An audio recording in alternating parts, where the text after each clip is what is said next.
मी माझ्या आचरणाला वंदन करतो। संघं नमामि, मी आलेल्या संघाला वंदन करतो। हा धर्म नाही, हा धम्म आहे।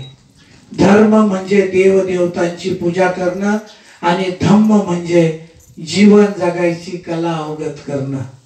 साधू साधू साधू। सर्वांनी 2 मिनिटं जागेवर उभा राहा, सामुदायिक श्रद्धांजली अर्पण करू।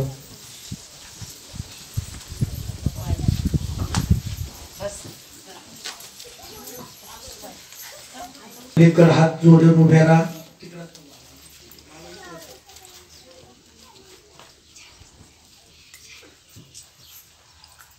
भगवान बुद्ध 80 वर्ष जगले। किती वर्ष जगले?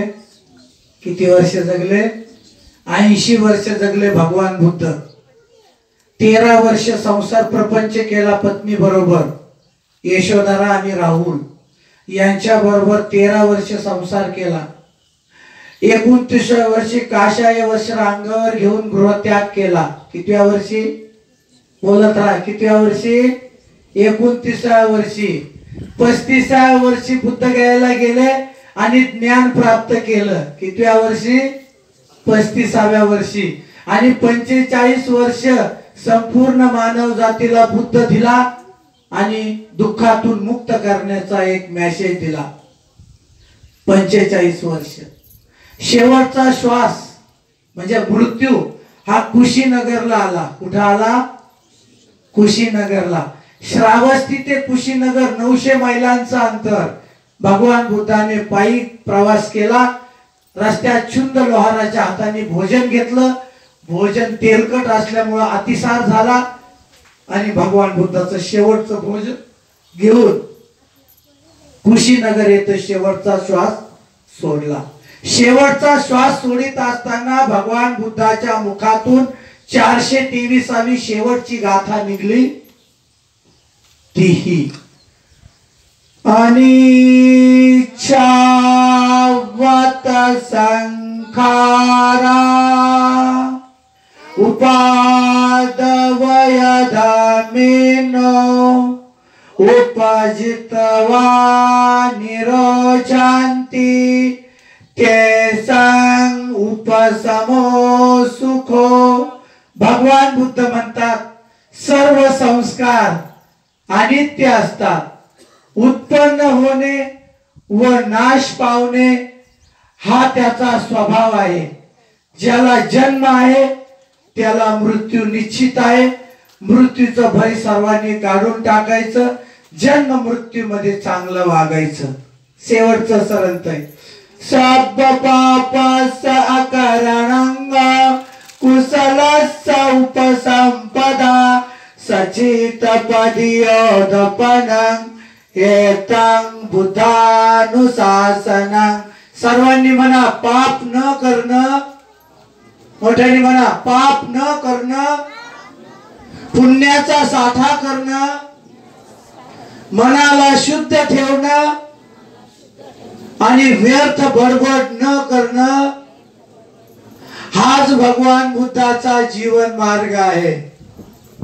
नाथि मे शरणं अय्यं बुद्धो मे शरणं वरं एतेन सज्ज भजेन होतु मे जय मंगलं। नाथि मे शरणं अय्यं धम्मो मे शरणं वरं एतेन सज्ज भजेन होतु मे जय मंगलं। नाथि मे शरणं अय्यं संगो मे शरणं वरं एतेन सज्ज भजेन होतु मे जय मंगलं। म्हणा साधु साधु साधु। 3 सूचना आहेत। पहिली सूचना आपणच्या पुढे फुलं ठेवलेले आहेत। सर्वांनी इथं यायचं आणि फुलांची श्रद्धांजली अर्पण करायची। दुसरी सूचना नालंदा धम्मभूमी कोणची मानशी या ठिकाणी भिक्खू संघ आहे। पारनेरला सुद्धा सुधा नगरेंचा भिक्खू संघ आहे। सर्वांनी तिथं जाऊन धम्मदान करायचं आणि या ठिकाणी देखील भिक्षा पात्र आहे। सर्वांनी आप्पाच्या नावाने धम्मदान करायचं। तिसरी सूचना, या ठिकाणी भोजनदान आहे, सर्वांनी भोजनदान करायचं। बरेच लोक, बऱ्याच महिला दहाव्याचं खात नाही, वर्ष श्राद्धाचं खात नाही। मी एकदा महिलाला विचारलं, राजूभाऊ एका, म्हणलं दहाव्याचं का खात नाही? मला म्हणे मेलेले लोक माग लागतात। आता याच्यामध्ये एकाने खाल्लं नाही तर आप्पा एकाच्या माग लागत, माहित नाही कुणाच्या माग लागत। पण 10 लोकांनी खाल्लं नाही तर आप्पाला दिवसभर तेच काम आहे का, का रे भाऊ जेवला नाही, का रे भाऊ जेवला नाही। जे ह्या कार्यक्रमात उपाशी जातील त्यांनी फक्त थोडं लांब गेल्यावर एक डोक्यात विचार करायचा, तुम्ही जर अशा कार्यक्रमाला जेवले नाही तर तुम्ही मेल्यावर सुद्धा तुमचं कोणी खाईल का? खाईल? नाही खाणार। तुम्हीच खाल्लं नाही तर तुमचं सुद्धा कोणी खाणार नाही। म्हणून ज्यांनी आतापर्यंत दहाव्याचं खाल्लं नाही त्यांनी इथं खायचं। आणि जर काही त्रास झाला महाराज तर मी पिशवीमध्ये गोळ्या आणलेल्या आहेत, त्या तुम्हाला देईल। सर्वांनी जेवण करायचं। इथं दुःखी परिवार उभा आहे, कुणी दुखवटे द्यायचे नाही, दुखवटे घरी घेऊन जायचे, मेल्यावर दुखवटे आणायचे नाही, जिवंतपणे दुखवटे आणायचे, जिवंतपणे। म्हणून या ठिकाणी परिवार इथं येईल, आलेले नातेवाईक इथं येतील, फुलं अर्पण करतील, भंतीजीला वंदन करतील आणि नंतर नातेवाईकाला फक्त हात जोडून त्यांच्या दुःखामध्ये सहभागी होतील। नातेवाईक सुद्धा तुम्हाला हात जोडून कार्यक्रमाला आले म्हणून आभार मानतील। या ठिकाणी महिलांनी बसून घ्या 5 मिनिटासाठी। पुरुष मंडळींनी डिस्टन्सचं अंतर ठेवा, एकामेकाला स्पर्श न करता लाईन मध्ये यायचं।